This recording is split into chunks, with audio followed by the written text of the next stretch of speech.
할렐루야. 앞뒤로 옆으로 인사하십니다. 사랑합니다. 축복합니다.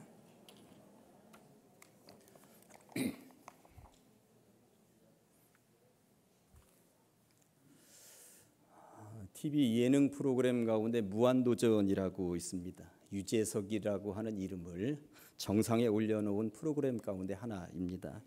올해 4월이 되면 벌써 10년이 된다고 하는 이야기를 제가 들었습니다.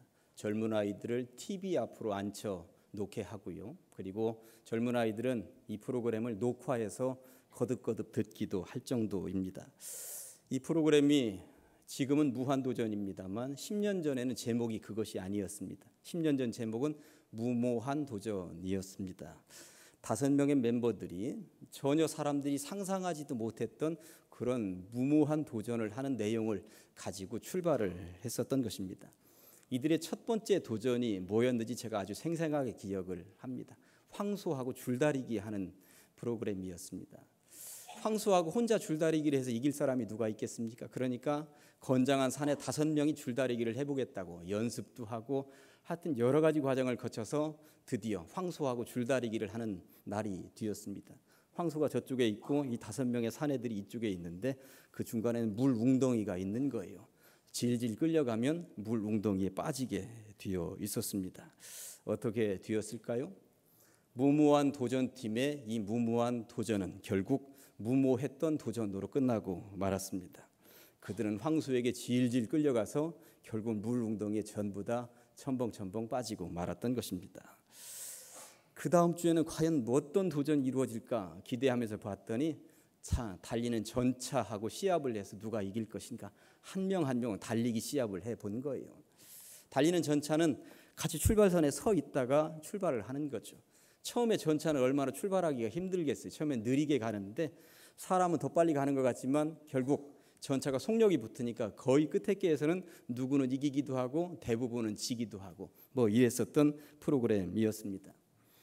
그런데 이 프로그램이 탄력을 받기 시작을 하더니 어느 순간부터 한 주에 한 곡씩만 도전을 하는 것이 아니라 몇 개월간 연습을 해서 뭔가 작품을 만들어내기도 했습니다.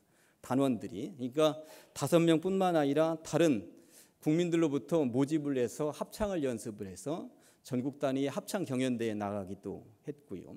그리고 춤을 연습을 해서 전국 단위의 댄스 경연대회에 나가기도 했습니다.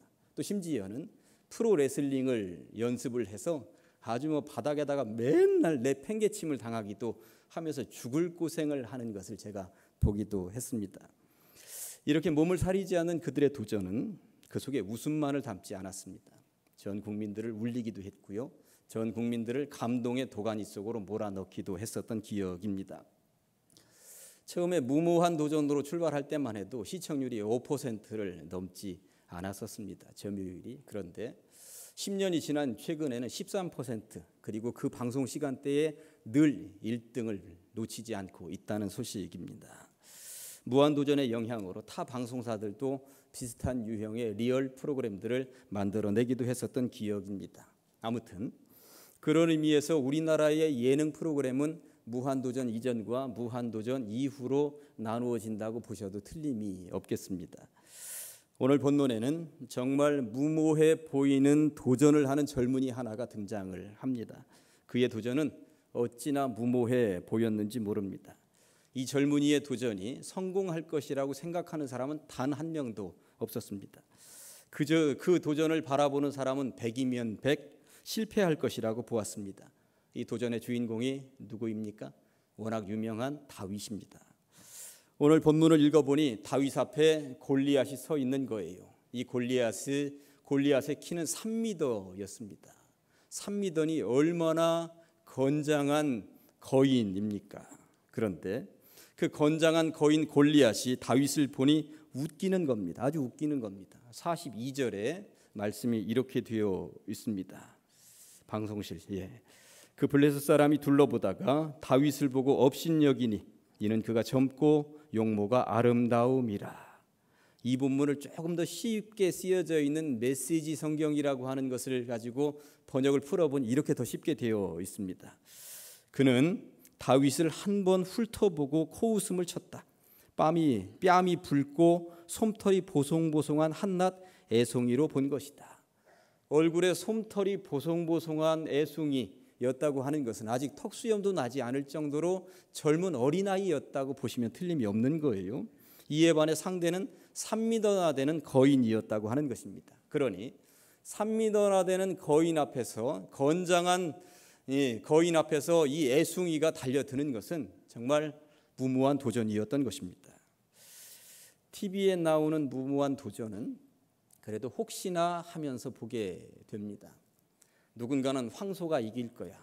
누군가는 아무리 황소라 하더라도 건장한 산에 5이 달려들으면 그래도 사내들이 이기지 않을까? 서로 갑론을박 싸우게 될 것입니다. 그래? 그럼 누가 이기나 한번 보자.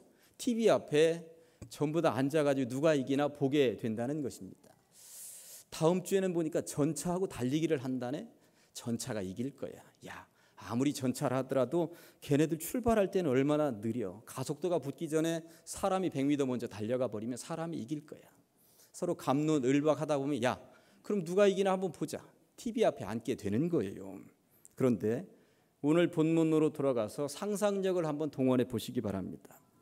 당시 현장에 있던 사람들이 다윗에게 돈을 거는 사람이 있었을까요? 한 명도 없었습니다. 누가 다윗에게 돈을 걸겠습니까? 하나같이 저 어린 핏덩어리 오늘 죽는구나. 저 어린 핏덩어리 오늘 발기발기 찢겨져서 죽겠구나. 이런 생각이 들 뿐이었습니다. 차마 눈뜨고는 볼 수가 없으니 눈을 질끈 감거나 그리고 등을 돌려서 쳐다볼 수가 없는 상황으로 내몰리고 있음을 알게 될 것입니다. 아무튼 달리 골리앗 앞에 서 있는 이 다윗의 도전은 신구약 성경을 통틀어서 가장 무모한 도전이었을 것이라고 저는 생각을 해 보았습니다. 그런데 의외의 결과가 나왔습니다. 100이면 100, 다윗은 이기지 못한다고 모두가 생각을 하고 있었는데 전혀 생각지도 못했던 결과가 나왔다고 하는 것입니다. 그 골리앗을, 그 거인 골리앗을, 그 어린아이, 아직도 솜털이 보송보송한 어린아이가 무너뜨렸다고 하는 것입니다. 이 사실은 교인들만 알고 있는 사실이 아닙니다. 유치부 아이들도 알고 있고요. 세상에 나가보면 안 믿는 사람들도 다윗이 골리앗을 이겼다는 이야기는 전부 다 알고 있습니다. 너무나도 무모한 도전이었기에, 감히 상상할 수도 없는 승리였기에 승리자 다윗을 향하여 온 백성이 승전가를 불러 주었다는 이야기까지 등장할 정도입니다. 사울이 죽인 자는 천천히요, 다윗은 만만 이뤘다. 이런 노래를 그 어린아이가 들을 정도로 모든 백성들이 축제를 벌였다고 하는 이야기인 것입니다. 어떻게 이럴 수 있었을까요?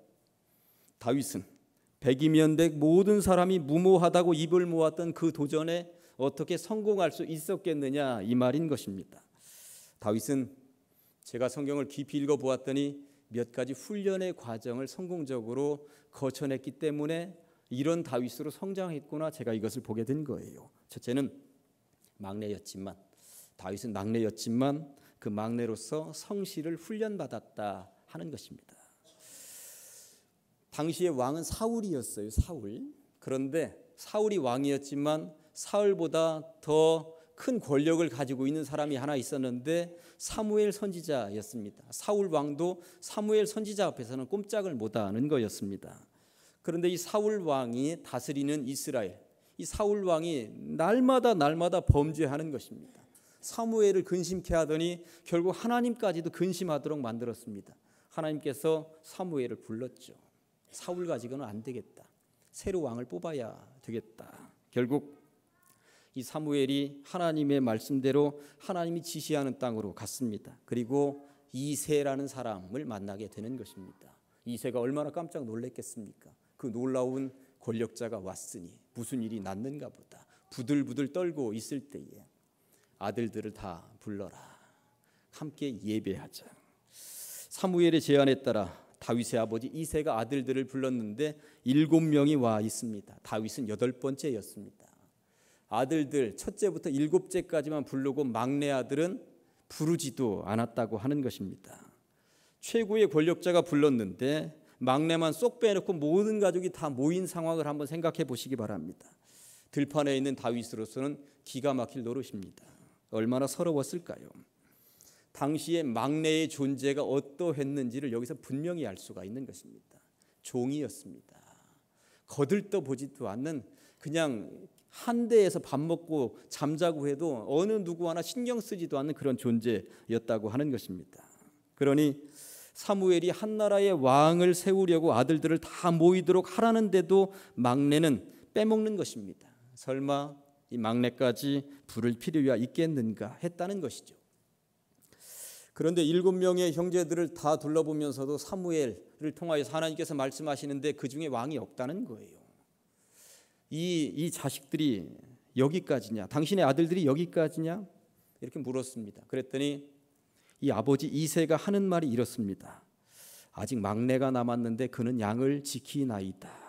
아직 막내가 남았는데 그는 양을 지키나이다. 저는 이 말씀을 읽다가 싹 저에게 교훈적으로 다가오는 메시지가 있었습니다. 이 말은 정말 큰 의미를 담고 있구나. 그는 양을 지키나이다. 그는 양을 지키나이다. 이 말의 의미는 아버지로서는 막내가 하나 있기는 한데 만나보나 마나입니다. 신통한 구석이라고는 하나도 없는 녀석이지요. 그 아이가 잘하는 것이 있다면 양 하나는 그냥 잘 지킬 뿐입니다. 양 하나는 잘 지킬 뿐입니다. 그 아이는 양이나 지키는 것이 맞습니다. 이런 자리는 어울리지 않지요. 그랬습니다. 다윗은 양 하나는 잘 지키는 아이였습니다. 동의보감이라고 하는 소설이 3권짜리로 저는 20년 전에 얼마나 감동적으로 읽었는지 3번 읽었습니다. 그런데 허준을 중심으로 하는 소설이었고 또 허준을 중심으로 한 그 드라마는 TV에 또 얼마나 단골 메뉴로 가끔 한 번씩 보여집니까?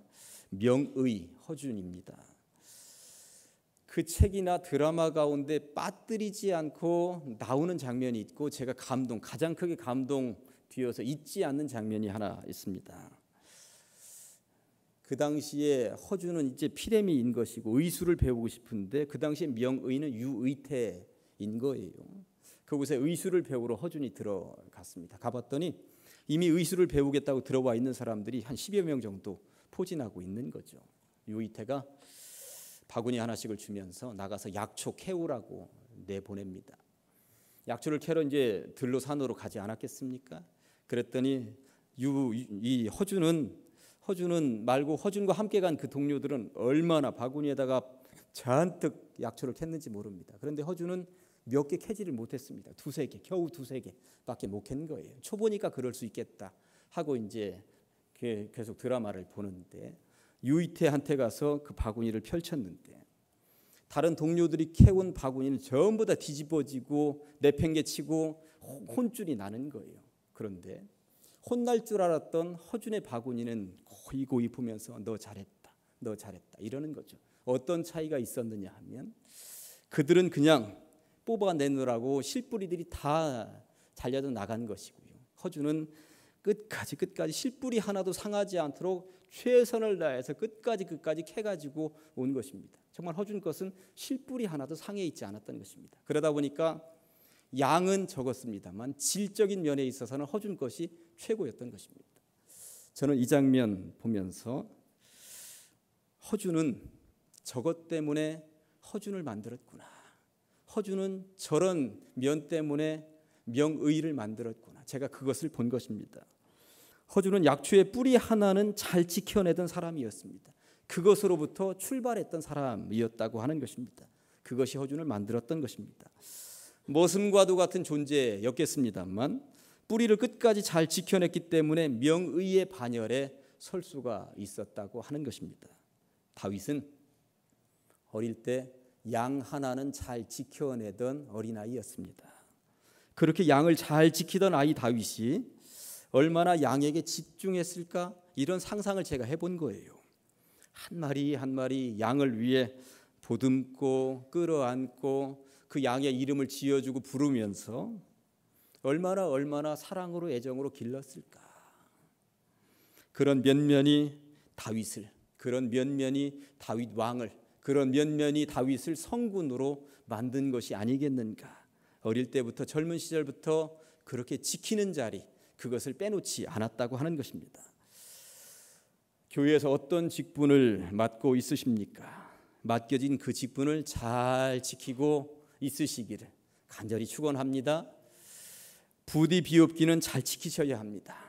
그래서 그 분야에 있어서만큼은 최고라는 소리를 들어야 된다고 하는 것입니다. 내가 지켜야 할 것들을 잘 지키지 못할 때 거기는 펑크가 나는 것이고 그것 때문에 다른 것들까지도 무너져 내리는 것입니다. 다윗은 그에게 맡겨진 그 분량 그거 제대로 지켜냈기 때문에 그 이후에 모든 것이 탄탄대로를 걸을 수 있었던 줄로 믿습니다. 잘 지키시기를 간절히 축원합니다. 잘 지키시기를 간절히 축원합니다. 두 번째, 들판. 그는 늘 들판에 머물러 있었습니다. 그 들판에서 배운 것이 무엇일까요? 죽음도 두려워하지 않는 법을 배웠다고 하는 것입니다. 다윗은 양을 치는 그 들판에서 양을 잘 지키는 성실성을 배우기도 했겠습니다만 한 가지 더 훈련받은 것이 있었습니다. 죽음을 두려워하지 않는 훈련이었습니다. 사무엘상 17장 37절 말씀은 이렇습니다. 또 다윗이 이르되 여호와께서 나를 사자의 발톱과 곰의 발톱에서 건져내셨은즉 나를 이 블레셋 사람의 손에서도 건져내시리이다. 아멘. 다윗은 이것을 절대적으로 믿고 있었던 것입니다. 무슨 말입니까? 양을 잡아먹겠다고 사자들이 달려들기도 하고 곰이 달려들기도 했다는 것입니다. 그 어린아이, 솜털이 보송보송한 어린아이가 볼 때에 사자는 얼마나 큰 존재이고 곰은 또 얼마나 큰 존재이겠습니까? 그런데 그 어린아이가 그렇게도 강한 이빨과 발톱으로 달려드는 사자도 물리치고 곰도 물리쳤다는 고백인 것입니다. 내가 이렇게 싸우면서 양을 지켰다고 고백하는 것이에요. 이런 훈련 과정을 통해서 다윗은 죽음을 두려워하지 않는 사람이 되어갔던 것이겠습니다. 우리나라 밥상에 빠져서는 안 되는 반찬이 하나 있습니다. 김치입니다. 김치는 빼놓을 수가 없죠. 그런데 맛있는 김치를 만들어내기 위해서는 이 김치는 이 배추 때 5번의 죽음의 과정을 거쳐야 된다고 합니다. 처음에는 뽑아내면서 땅에서 뽑혀 나오면서 죽는 거죠. 두 번째는 이 씻은 다음에 칼을 가지고 판을 쫙 배를 가를 때 두 번째 죽는다고 하는 거예요. 세 번째는 이 소금물에다 푹 담그면서 제대로 죽이는 거죠. 이제 세 번째. 네 번째는 매운 고춧가루, 양념, 젓갈, 다양한 양념에 버무리면서 또 한 번 확인 사살을 하는 거예요. 그 다음에 마지막은 언제 죽입니까? 김치독에다 집어넣어서 땅속에다 아주 고이고이 파묻어 버려야만 이 녀석이 제대로 된 김치로 만들어져 나온다고 하는 것입니다. 이 과정 가운데 하나라도 빠지면 김치는 제맛을 낼 수 없다는 것입니다. 죽고 또 죽으면서 이 배추는 김치가 되어간다고 하는 것입니다. 다윗은 그 들판에서 죽음의 과정들을 수도 없이 겪었습니다. 사자를 통해서, 곰을 통해서, 그들의 발톱을 통해서, 그들의 이빨을 통해서. 그러나 그 죽음의 과정들을 거치면서 강한 다윗이 되었다고 하는 사실입니다. 그런 경험을 통해 다윗은 남들이 보기에는 무모해 보이는 골리앗 앞에서도 전혀 꿀리지 않고 당당하게 도전장을 내밀 수가 있었던 줄로 믿습니다. 44절 말씀을 보니까 그 블레셋 사람이 또 다윗에게 이르되 내게로 오라 내가 네 살을 공중의 새들과 들짐승에게 주리라 하는지라. 죽음의 그림자가 엄습해 오는 거예요. 어느 누구도 골리앗이 내뱉는 이 말에 토를 달 사람은 아무도 없었습니다. 그의 말처럼 다윗의 목숨은 이제 경각에 달해 있습니다. 새의 밥이 되고 들짐승의 간식거리가 될 것이 분명했습니다. 그러나 다윗은 그 죽음의 그림자 앞에서 전혀 꿀리지 않았습니다. 45절 말씀은 다윗의 고백인데 우리 같이 한번 읽어보실까요? 45절입니다. 시작. 다윗이 블레셋 사람에게 이르되 너는 칼과 창과 단창으로 내게 나아오거니와 나는 만군의 여호와의 이름 곧 네가 모욕하는 이스라엘 군대의 하나님의 이름으로 내게 나아가노라. 아멘. 2년 전쯤 설교 시간에 제가 한번 언급했던 이야기 가운데 이런 이야기가 있었습니다. 남서울 비전교회의 최요한 목사님이 신문에 칼럼을 쓰셨는데 사람의 인생은 1818 인생하고 8848 인생이 있다는 거예요. 우리나라에서 21명의 사람을 죽인 살인자 가운데 유영철이라고 있었습니다. 이 유영철은 조사를 해보았더니 핸드폰 번호, 집의 전화번호, 그리고 아이디, 컴퓨터의 아이디, 비밀번호, 여기에는 반드시 1818이 들어갔다고 하는 거예요. 제가 강대상이기 때문에 1818이라고 표현하는 거 아시죠? 하여튼 1818이 그 주변에 늘 머물러 있었다는 것입니다. 공교롭게도 그 사람 생일이 4월 18일이었다고 합니다. 그래서 자기는 죽을 샀자, 그리고 18 같은 인생이 있다 하면서 그 늘 1818 인생을 살았다는 거예요. 혹여 이 자리에 4월 18일이 생일이신 분은 용서하시고 그거 뛰어넘으셔야 합니다. 거기다가 자신은 불우한 가정에서 태어났고요. 그러다 보니까 늘 비관적인 것으로 자신을 몰아갔고 1818 인생으로 살다가 1818 인생으로 자기 생을 마감하게 되었다는 것입니다. 이에 반해서 8848 인생이 있다고 그 목사님은 칼럼에 쓰고 계셨습니다. 전 세계에 8,000m 이상이 되는 산은 14개입니다. 이 14개의 산을 다 오르게 되면 그랜드슬램 달성했다고 이야기를 하죠. 그랜드슬램 달성한 사람이 우리나라엔 3명이나 있습니다. 그래서 우리나라를 일컬어서 세계 최강의 등산 강국이라고 이야기를 합니다. 그런데 이 3명의 공통점이 있는데 핸드폰 번호 뒷자리가 8848이라고 합니다. 이들이 왜 8848의 핸드폰 번호 뒷자리를 가지고 있느냐 하면 8,848m는 전 세계에서 가장 높은 에베레스트 산의 높이이기 때문에 그렇습니다. 에베레스트 산 앞에 8,848m나 되는 그 에베레스트 산 앞에 우리 사람이 서 있다고 한번 생각을 해보십시다. 우리 사람은 2m도 안 됩니다. 2m도 안 되는 존재가 8,848m를 오르겠다고 하는 것은 정말 무모한 도전입니다. 무모한 도전입니다. 그런데 8848의 인생들은 그 무모한 도전에 나섰고 결국 이겨내고 승리했다는 이야기인 것입니다. 1818 인생의 특징이 원망과 불평, 비관과 절망을 통한 살인과 참극이라면 8848 인생은 감사와 긍정, 도전과 비전이더라고 하는 것입니다. 제가 8848 인생에 대한 이야기를 하다가 보니까 한 가지 얘기만 더 들려드리도록 하겠습니다. 세계 최초로 8,848m를 등정한 사람은 영국의 에드먼드 힐러리입니다. 1952년에 처음으로 시도했는데 실패했습니다. 그런데 그의 도전 정신이 워낙 좋다 해서 영국의 어느 단체에서 그를 초대해서 강연을 하도록 부탁을 한 거예요. 그쪽에 가게 되었는데 8,848m의 성공도 못했는데도 우레와 같은 박수가 들려왔습니다. 그는 무대에 섰는데 이쪽 벽면에 봤더니 에베레스트 산 사진이 크게 있는 거예요. 그쪽으로 걸어가서 그 산을 지적하면서 이렇게 말을 했다고 하는 것입니다. 너는 나를 실패하게 만들었지만 다음에는 틀림없이 오르고 말 것이다. 너는 이제 자랄 대로 다 자라서 멈추었지만 나의 꿈은 아직도 자라고 있기 때문이다. 결국 1년 후 1953년 5월 29일에 그는 그 산 꼭대기에 섰다는 이야기입니다. 사실 세종대왕의 한글 창제도 무모한 도전이었고요.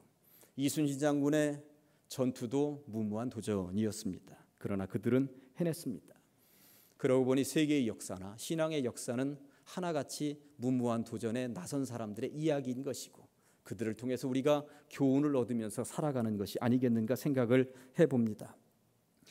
여러분들은 인생을 통하여서 어떤 무모한 도전에 나서본 적이 있으십니까? 우리가 살면서 인생의 에베레스트, 인생의 골리앗 같은 존재들 앞에 서서 어쩔 줄 몰라 하고 있을 때가 분명히 있습니다.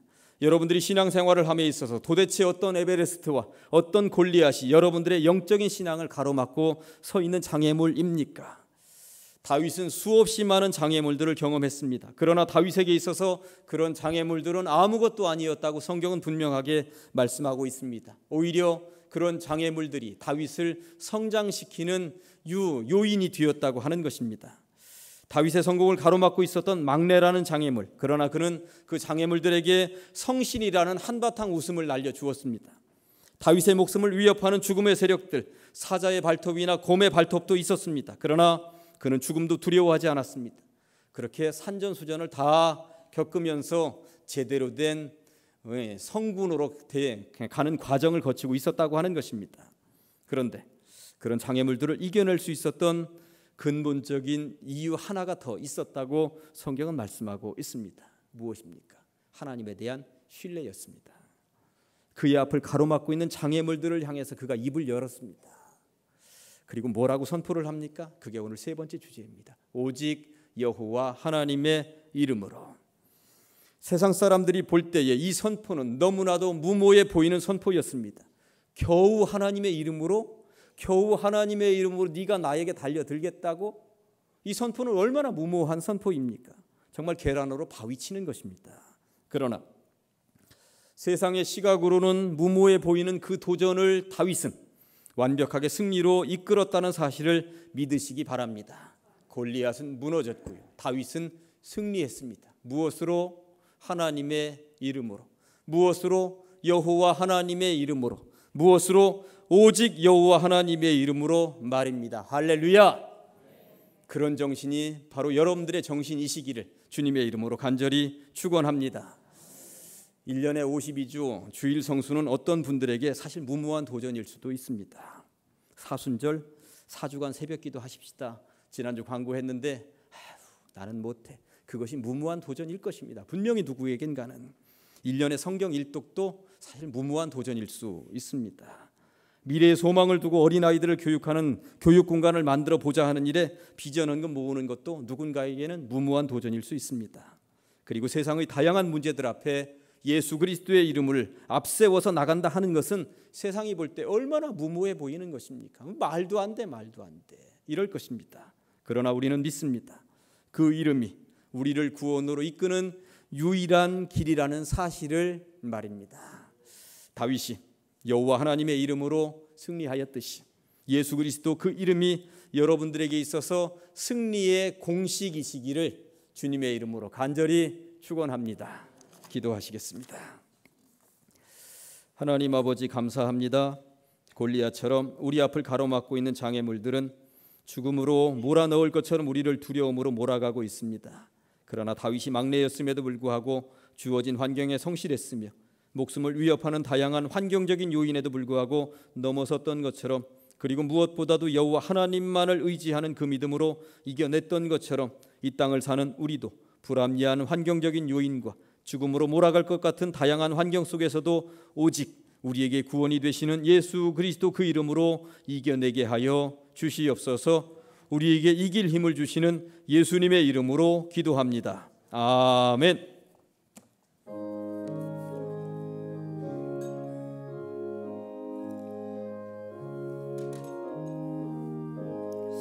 구주 예수 의지함이 심히 기쁜 일일세. 영생 허락받았으니 의심하주 없도다. 예수 믿는 것은 받은 증거 많도다. 예수 귀한 예수 믿음 더욱 주소서.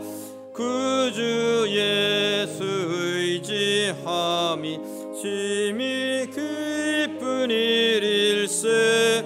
주를 믿는 나의 마음 예피에 적시네. 예수 믿는 것은 받은 증거 많도다. 예수 귀한 예수 믿음 더욱 주소서. 구주 예수 의지하여 죄악 벗어버리네. 안위 받고 영생함을 주께 모두 얻었네. 예수 믿는 것은 받은 증거 많도다. 예수 귀한 예수 믿음 더욱 주소서. 구주 예수 의지하여 구원함을 얻었네. 지나도록 주여 함께 하소서. 예수 믿는 것은 받은 증거 많도다. 예수 귀한 예수 믿음 더욱 주소서.